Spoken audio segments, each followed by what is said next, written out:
السلام علیکم ناظرین، آپ سب کو میری طرف سے عید زہرا کی اور مرگ یزید کی بہت بہت مبارکباد۔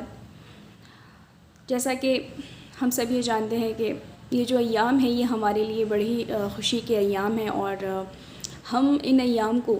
بہت ہی پرجوش طریقے سے مناتے ہیں، اور بے شک حق بھی ہے ہمیں ان ایام کو پرجوش طریقے سے منانے کا، کیونکہ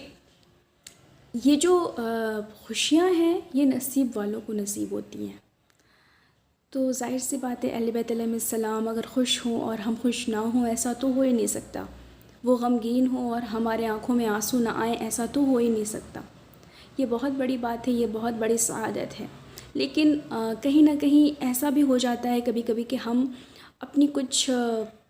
چیزوں سے اپنے ثواب کو کم کر دیتے ہیں، جیسا کہ پچھلی ویڈیوز میں نے آپ کو بتایا ہے، میں نے آپ سے گفتگو کی ہے، اپنی ناچیز سی کوشش کی ہے، اپنا خیال رکھنے کی کوشش کی ہے، وہ یہ کہ کبھی کبھی ہم اپنی بلیسنگز کو، اپنی اللہ کی طرف سے دی گئی رحمتوں کو ہم اپنے آپ سے دور کر دیتے ہیں۔ تو جس طرح سے اللہ نے ہمیں یہ رحمت دی ہے، ہمیں یہ خوشیاں دی ہیں، تو کہیں نہ کہیں ہم اپنی کچھ حرکتوں کی وجہ سے اس کے ثواب کو کم کر دیتے ہیں۔ اب سوال یہ پیدا ہوتا ہے کہ ہم ان ثوابات کو کیسے کم کرتے ہیں؟ دیکھیے، ہم یہ نہیں کہتے، میں یہ نہیں کہتی کہ خوش ہونا غلط ہے، خوشیاں منانا غلط ہے، اچھے لباس پہننا غلط ہے، لیکن خوشی منانے کا حق تب ہے جیسے اہل بیت علیہ السلام نے ہمیں کہا ہے کہ ویسے خوشیاں مناؤ،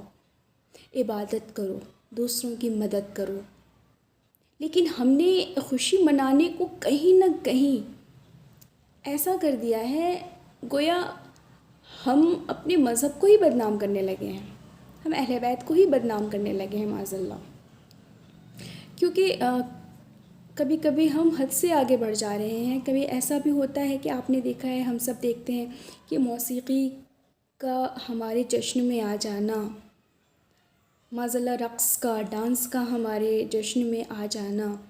کہیں نہ کہیں ہماری جو یہ عزا کی روح ہے اور جو ہماری جشن منانا اہل بیت علیہ السلام کی جو خوشنودی ہے وہ حاصل کرنے سے ہمیں دور کر رہی ہے۔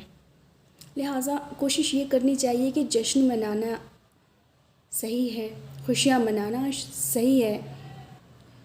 اچھے لباس پہننا صحیح ہے، ایک دوسرے کا خیال کرنا صحیح ہے، لیکن یہ اس میں جو ہم کچھ چیزوں کو ایڈ کر رہے ہیں جو کہ حقیقی طور پر گناہ کبیرہ ہیں، تو ہمیں کوشش یہ کرنی چاہیے کہ ہم ان گناہان کبیرہ سے خود کو دور رکھیں۔ السلام علیکم ورحمۃ اللہ وبرکاتہ۔